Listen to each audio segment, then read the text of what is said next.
Welcome to the Redvee TV Show, supported by Chapel House for the 2023 season. And last week, we had nothing to talk about, and it still lasted half an hour. And this week, we've got loads. So get a brew, get comfy, and listen to Kev.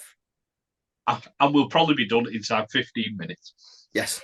Kevin, there is only one place to start this week. It is the saddest news of the week. But finally, you can ask the question that you have pondered for a long, long time. It's Louie McCarthy-Scarsbrook, Kev. And how long is his hose? No, very good.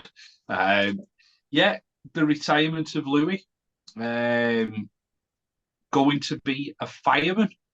Merseyside Fire Service has taken him on, so he's going to do a course. I think he said that he didn't want to work in an office and he didn't think anybody would want him in an office. So he's going to try and be a fireman. And I think all action and getting stuck in is part of Louie's makeup. So good on him. Good on him for looking into a career and having something like in his back pocket that he can go and try and do, and hopefully have a long and successful career in the fire service. Yeah, there was talk for many years. I'm just looking at the graphic there where it's got too long at the bottom. There was talk for many years he was looking at being a plumber, wasn't he? But he's obviously not managed to stop the water coming out the pipe, so he's obviously fell into the right job as a fireman.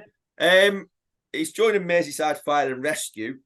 I hope he's not based in St Helens, because there's going to be a lot of middle-aged women setting fire to the chip pans to get him round the house. I think that's I think that's it's a worry that imagine Louie coming round and you'd probably hear him before the engine, wouldn't you? You'd probably hear I'm not even going to swear, I was just about to. I was going to say, you won't need the sirens, you'll just need the beeper for the language. Yeah, exactly. That's what you need. Is that fire truck reversing? No, Louie's on it. How lucky a Merseyside Fire and Rescue to be having Louie McCarthy-Scarsbrook joining the ranks and be part of that team. You know what? I think they'll love it. I genuinely think they'll love it, because he's one of them that seems to be part of that good culture in the dressing room, which is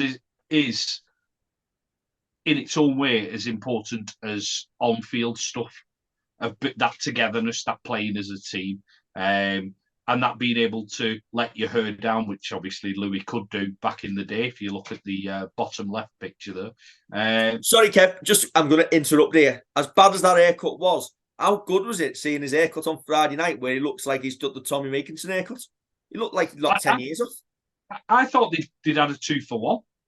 At the back, well, it may be more, because I think Jack Wellsby, Tommy Makinson, and Louie all seem to have the same haircut. Absolutely dapper. Hey, I'm not knocking it either, because I can't talk with the lack of fur that I've got. Kev, it's like onto his performances on the pitch. Given that he's obviously still in the 17 most weeks this season and still does an excellent job for us in the role that he's got, you could almost see, if he hadn't been obviously accepted into his new career, which obviously is going to be his life for the next 30 years, he could have potentially done another 12 months. I think if on the based outside, on performance, maybe not his body. Yeah, from the outside, it definitely looks like that. You wouldn't have been against him getting another year, and possibly doing less again as you bring George Delaney through a little bit more, and you do have a little bit more option up front, but stepping in when needed. But I think, as he alludes to in his interview, his comments about retirement, his body's screaming to him to give up and to go and do something else. And for that, I can't blame the fella. Which isn't a lot less physical. Is it the best way to go out when you're retiring with fans left thinking he could do another 12 months, rather than outstaying your welcome and people welcoming retirement and going, they're finished, because nobody is saying that about James Roby. Nobody's saying that about Louie yet. Obviously, age has caught up with them, but they're still doing a job and they're still stalwarts of our team. Yeah, it probably is. It's a good way to go when it's on your terms as well, because not everybody is able to do that. The man in the graphic there, Paul Wellens, he had to retire with a hip injury, didn't he? So not everybody gets to do it on their terms, and not everybody gets to do it at a point where fans are still thinking they can do a job, rather than looking at people and going, it's been a year too long or 2 years too long. With all the talk that we've just had about another year, it probably is the right thing for him. And it wouldn't surprise me if on days off he didn't just rock up at the stadium and just let himself in anyway. Yeah. We've heard some of the stories. Imagine him just turning up for training one day and he's sat there. Yeah. In his fireman's jacket. And not a lot of fantasies are coming back again. I've told you, keep these to yourself. You can't say them out loud. Okay, next question then. Louie McCarthy-Scarsbrook, cult hero or too good to be one? Great question. Too good to be one. Going out, World Club Challenge, 5 grand final wins, Challenge Cup. Is that too many pots to have won? And having a career as long as he has had to be a cult hero?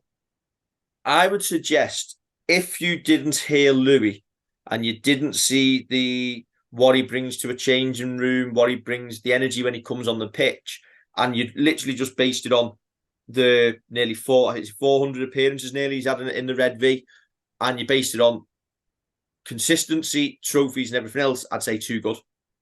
I think he's a cult hero for what he does off the pitch, and what he brings to the crowd. Genuine sadness that it's the end of an era. It almost, isn't it? There's not many players over the last decade who are left. Rovers is going. Poor one. Roby's going. Louie's retiring. You've only really probably got Johnny Lomax left of the old guard. Yeah, it's sad times, but I think it says a lot for this town and the community that is here that Louie has chosen to keep his family or raise his family and continue his life as part of the St. Helens community. And that shows that the bond he's built at this club and the town has been something special. You know what? I was watching back. I'd be good at eulogy. I'd be good at eulogies, mate. He's not dead. We all will one day, Kevin. I'll let you do mine. Thanks. I think. I was watching our interview with him when it was his testimonial year, and it was about his how his kids were born up here, how they've been brought up here, how he settled into being like he had like the northernness in him.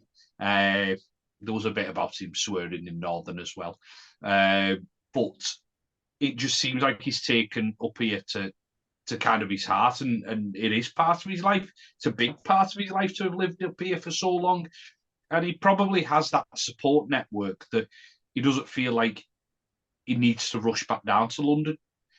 He may well do when the kids have grown up a bit and he decides to head back down there towards his family down south. But there's no rush at the minute. As I say, he's surrounded by friends. He's brought his kids up here. He bought into the town completely.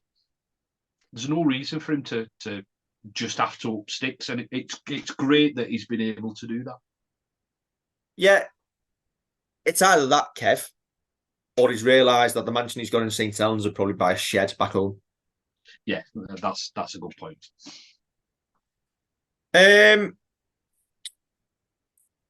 Next thing to discuss.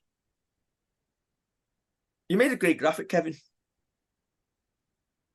Yeah, I did. I was very proud of that one. If you've not seen it, get on our Twitter because the WWE might want rid of it at some point. Yeah, that is true. That's true. No, I am quite proud of that. It's amazing what happens when how quick we were to do it after the squad announcement. It took me less than a minute. Absolutely unbelievable that speed, Kevin. So it is the news that he is back. It's Big Al. Brilliant news as well, isn't it? I mean, we thought it was season ending. It obviously doesn't look that way because you wouldn't name him in a squad, I don't think, if you weren't prepared to give him some game time this weekend. You'd have pushed him, I think, at this stage of the season anyway. If we were talking about round 13 or something like that a lot earlier in the season, I think possibly you leave him another week or two and he gets like closer and closer to fitness. When you name him in the squad at this point in the season, when you're trying to hit full pelt, that to me says he will play a part on Friday. Yeah, I'd expect him to play Friday. I think he'll be on a bit of a managed minute count, a little bit like Curtis Sirenen was last Friday. There'll be a plan for him on how many minutes. It might well be 10, 15 minutes before half time, 10 minutes after. Yeah, I mentioned that the other week, didn't I? I think that's a perfect way of almost getting him back in. If he gets through that 10, 15 minutes before half time, then gets a 10, 15-minute break, and then he goes back out and does another 10. Then you don't see him again. And he's managed to get 2 small stints in and build his match sharpness up. And I think when it comes to this point, you almost do throw him in this week for that, because if we lose against Hull, or we lose a player against Hull even, it doesn't matter as much as if you lose it in a game where if you then get defeated in that game, season over.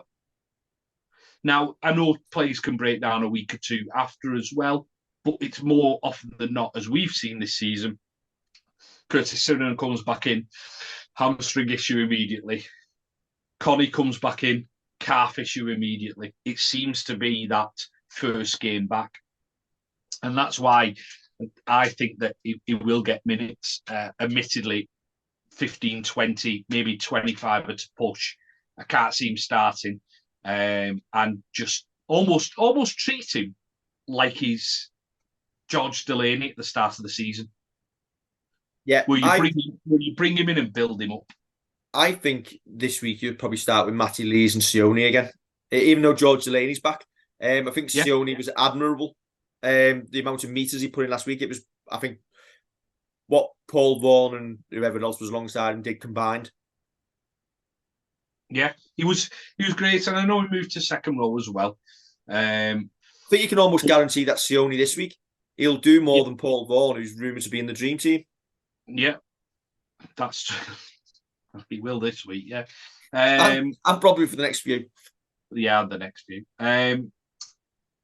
Yeah, I can see us going with a plan for him. Having Sione start, that gives you another middle that you can call on. You can still call on Morgan Knowles as well if you needed him. But I almost see us going with a bench that is built to take Alex just doing 20 minutes and going big. Have you potentially got a build for the sort of squad that potentially has to beat Catalan in a couple of weeks? Listen, assuming Wigan win, and I know things could go on, we'll get onto it. But worst case scenario is we're going to Catalan. Yeah. Yeah. And you've got to match them in the forwards. So potentially this Friday, we could have something like Alex, George Delaney, and Louie as your three forwards coming off the bench, which is as strong as we've been all year. We're going to get into the squad in a minute. It's a really strong squad. Not only have we got Alex back, guess who else is back, Kev? Go on. Guess who's back? Guess who's back? Hopper's back. Tell a friend. Getting the Rolls Royce out the garage, aren't we? Getting the Rolls Royce. I'm sure you should have copied out of that, Kev, because I've seen so many people pick up on it like they've invented the saying, and you've had it since I think it was the first game he played for us. It's in the psyche and the subconsciousness of St. Helens. Great minds. Great minds. So obviously, Big Al's back in the squad. You hope that we haven't brought him back too early. Is there potentially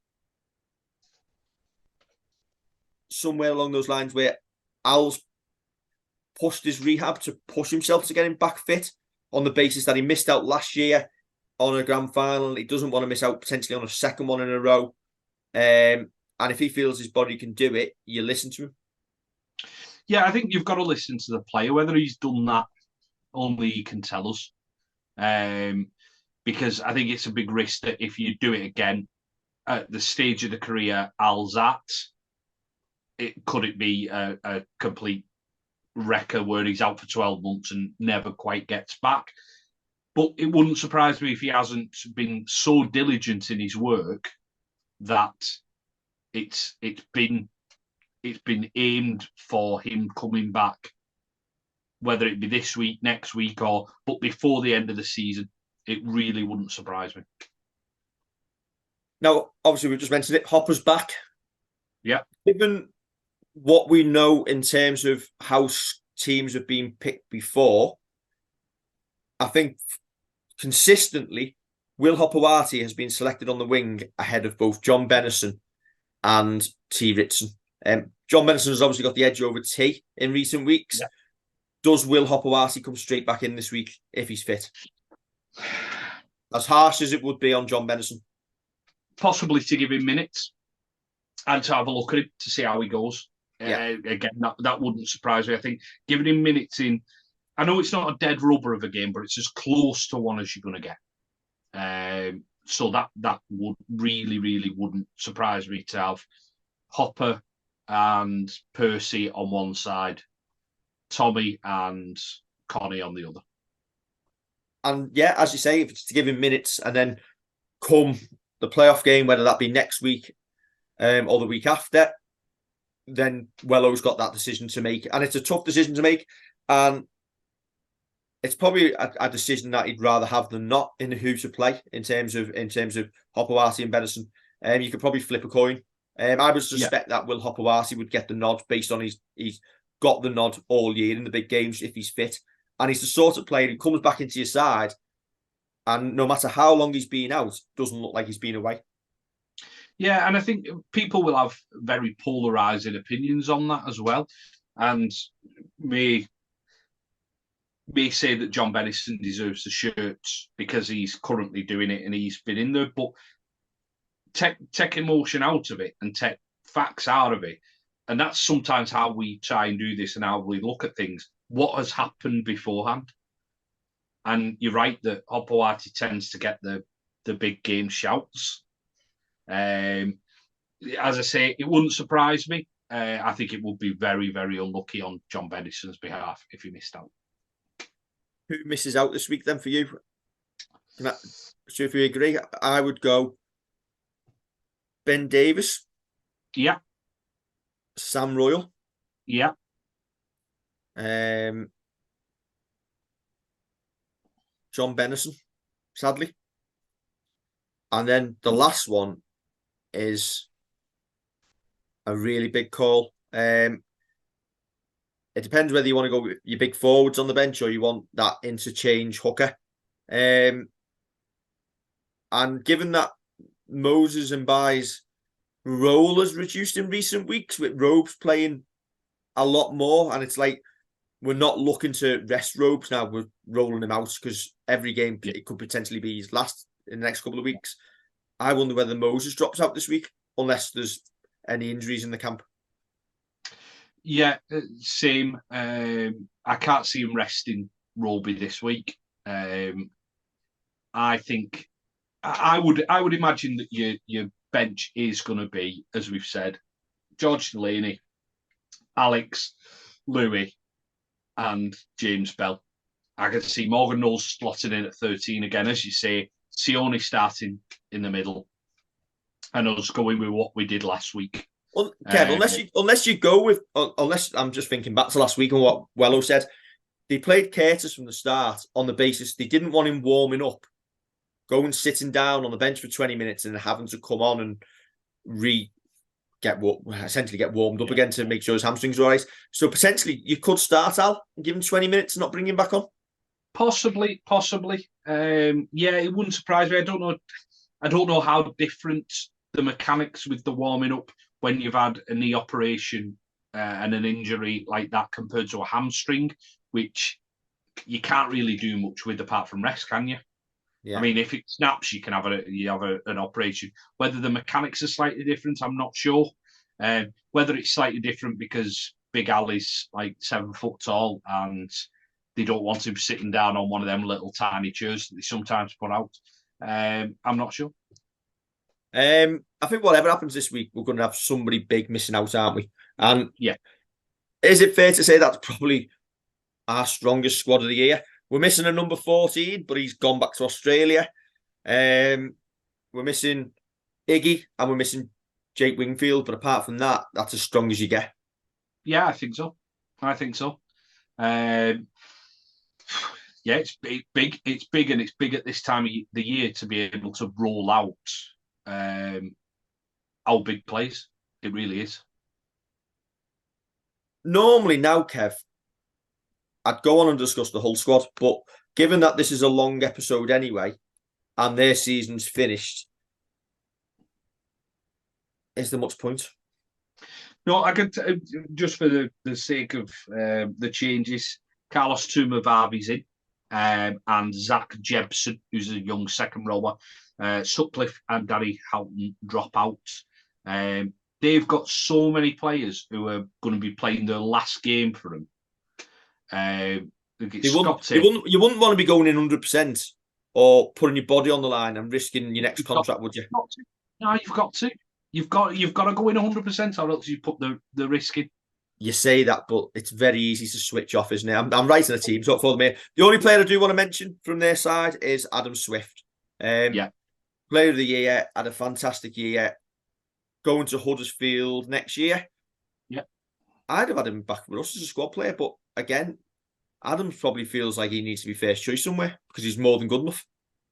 Yeah, unless you're bringing him in as first choice, I don't think he comes back to us. I think when he went, it was the right time because Regan was coming through, and you've got a straight shootout of Reegs and Swifty.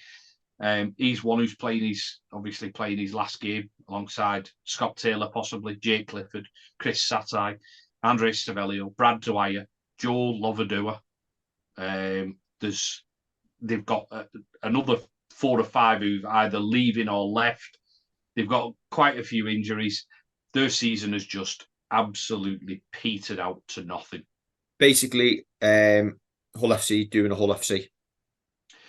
And it's a shame. Every year you have a bit of confidence and thinking it's going to get better for them, and it just doesn't, does it? Yeah, and it is sad to see. It's sad to see because when we played them at their place in the league, and they did a complete number on us, which I think is A, down to them feeling aggrieved at the cup game, and B, us picking the wrong team, but mainly them playing miles better than us. You just think, why are you doing that every week?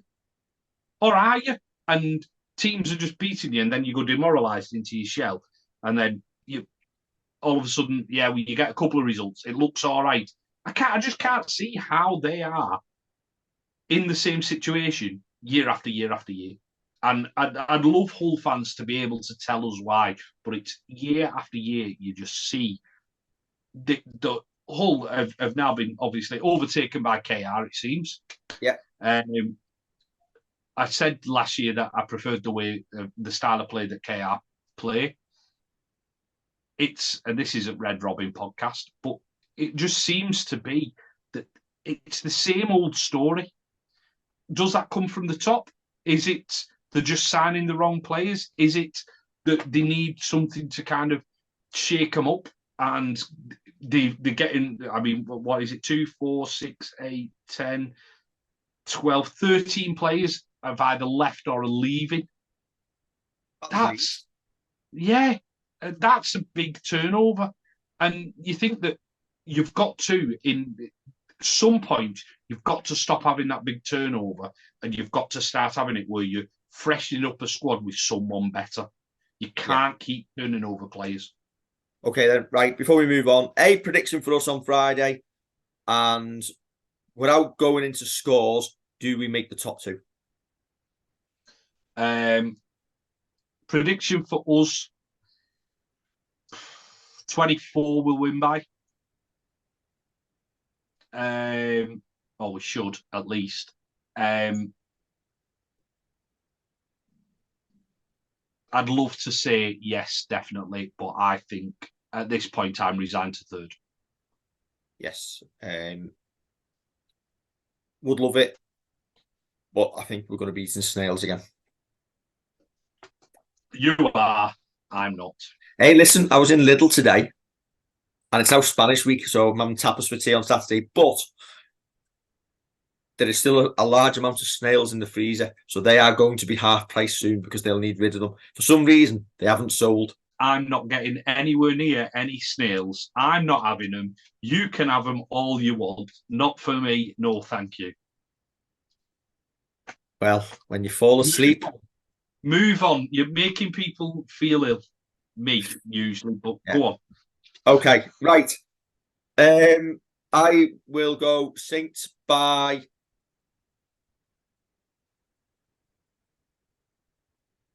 86.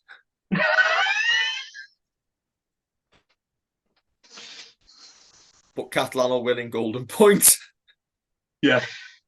That's what'll happen. It'll be like every minute matters when Ryan Hall scored that try down the touchline at Huddersfield. I'll go Saints by 36. And I think for a long period, we will have hope of finishing top 2.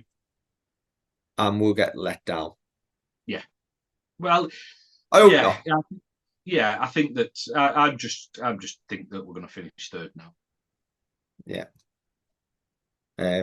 If we finish 3rd, we're going a little on the way home. Right, moving on. What have we got next, Kevin?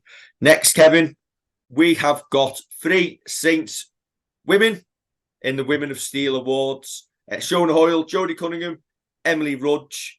Out of the 6, that's not a bad place to be as a club, is it? Correct. There's 2 York players on the list and a Leeds player as well. So for us to have half the players on that list is testament to what the women have done this year. We call them trailblazers, history makers, and it's a good nod to the club that these 3 have been named in the running for the awards. Yeah, Shona, been a bit of a revelation since she's come into the club. Jodie Cunningham and Emily Rudge doing what they've always done at that level of consistency, which has kept us up at the top. Still chance for Saints to finish on a high this year and do the double, although it's going to be a little bit tougher. So fingers crossed one of them can get over the line. Yeah, definitely. Wouldn't like to guess which one, but hopefully one of them comes away with that Woman of Steel award, and it'd be great because also Matty Smith has been nominated for Women's Super League Coach of the Year, hasn't he? So alongside Lindsay Anfield of York and Marie Colley of Fev. So it just shows what they're doing as a club, and it shows that obviously Matty's been involved with the first team as well. So how much work he's currently doing is unbelievable, and it shows kind of what he wants to do. He wants to improve himself, which has led to to these women being once again being recognised in the pursuit of honours. Absolutely. Again, big week for the club. Big weekend for the Totally Wicked Stadium, Kevin. Saints play Hull at home in the regular season finale on Friday night, which is 150th anniversary celebration game. So there'll be a big routine on the pitch at half time to watch. The women's team play in the semi-final on Saturday. Is that Saturday? It is 6 o'clock kickoff. And Sunday it is the Academy Grand Final. Derek Trainer's Academy take on the old rivals Wigan. There's a reason we stay at the top in Super League, and it's because of the way the Academy come through, isn't it? Yeah. You look at the clubs who were traditionally around the top end of the league, and they're all clubs who bring through their own and have people who are bought in, like similar to Louie. Even though he's come from London, he's bought into the ethos of the club. But because you have players like that who have come through the ranks, you can bring the players like Louie in. And you can bring players that we mentioned here, Curtis Cyranus, Sione Matautia in from Australia, and they then buy in and, well, have to deal with the likes of Louie. Right, I think that's us done and dusted, Kevin. I'm going to have to put chapters in this somewhere along the way. If you've stuck with us this long, thank you very much. Kevin, let's hope we're celebrating a little bit for the fan reaction on Friday night. But can I just give you a plus point? If we finish third, we potentially get to watch an extra 80 minutes of Louie McCarthy-Scarsbrook and James Roby this season. That is true. That's a very good point and very well made. But there's also 80 minutes where the disciplinary could ban half our squad. Yeah, that's a good point. Right. Don't be like Warrington and prematurely name your 21-man squad with players who are banned. Why didn't they just name 20 and slot him in if he... We were chatting about this before. Like we've done. Don't think it'd be funny if they just went, do you know what, we're playing him anyway. What are you going to do? Not 4 or 10 points off our total when we finish 7th anyway, because we're going to get beat by Huddersfield. Let's just make a stand and play him. I thought the ban was ridiculous. I know we've had this discussion and you can't lift injured players, but I don't believe there was any circumstances where Sione was potentially injured. He waited for a minute because he was slowing the play of the ball, and for me, he was on his way to his feet. That's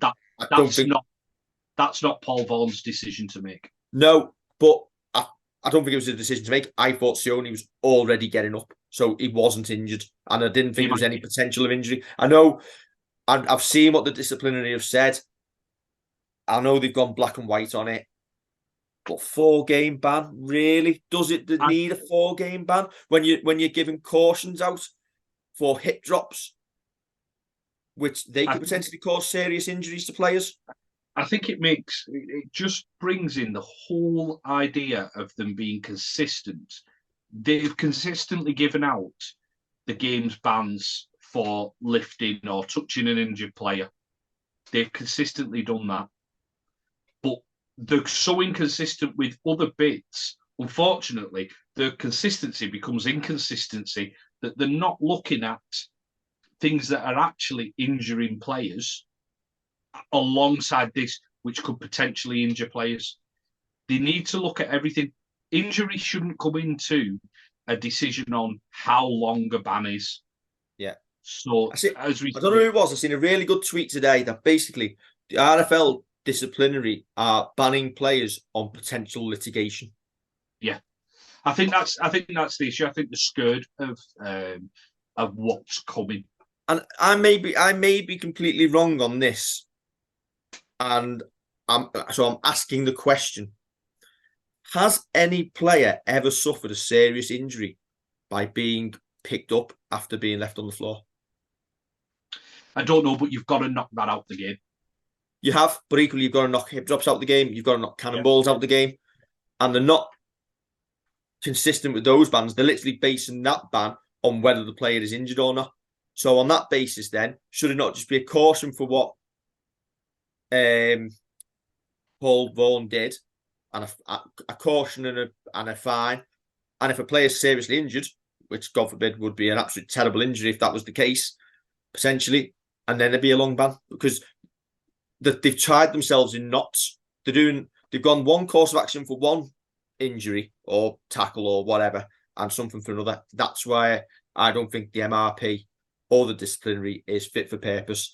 And I'm getting to the point now where surely all of the clubs aren't happy with it, because you look over the last 3 or 4 weeks, St Helens, Salford and Warrington have all appealed the appeal. So they're not happy with it. So at what point are all of the clubs going to get together and decisively say this needs to change? Yeah, I think they will. I think they eventually will. And then once it is in almost binary, black and white, where it is, this is what it happens and this is what doesn't happen, then clubs will be happier with it. It's not just about clubs. Obviously, it is about the players and it's about the fans and everything like that. But when you don't know what's going to be charged and banned from week after week after week, you know why people get wound up about the MRP. You know what? I didn't even go into it this week, but did you notice in the MRP minutes as well, they actually cited and listed John Bennison for the pullback, which was seen by the referee on the field, adjudged to be a professional foul on the field, and given the yellow card on the field. It's been seen. The referee knows what's happened. He's made the decision. He's sent him to the sin bin. That should be the end of it. Why are they then secondary looking at it again? That is a complete re-reffing of a game, and saying what you've done is not good enough. Is it procedural? Do they just look at it every yellow? Why? It's re-reffing when it's not needed. The MRP, it should be there for things that have been missed by a referee. If at best, if a referee's seen an incident and made a decision, unless you're telling me he's completely and utterly wrong, it should be left alone. Well, right. I think it could be procedural. I think it could just be we're putting it in there, even though there's no case to answer, because it has happened on the pitch and we're just belt embracing it. I kind of get why they do that, but as we always say, re-reffing of games needs to stop. Yeah, right. That's us done and dusted, Kevin. Nice little moan at the end there, David. Well done. Always time for one. Always time for one. Listen, we could do 2 hours on the MRP. Yeah, probably. Right. Don't forget to like, share and subscribe. And we will catch you on Friday night for the instant reaction following Saints' victory over Hull FC. Said it now. Catch you soon.